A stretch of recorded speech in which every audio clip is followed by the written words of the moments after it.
Hello everyone, welcome to Sounds of English, lesson number 12.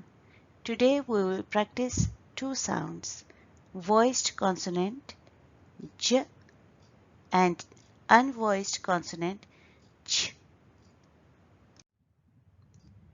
Voiced consonant j, j as in judge,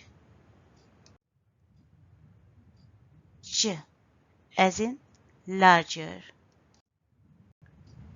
j as in gym. Unvoiced consonant ch, ch as in nature, ch as in chicken, ch as in chair,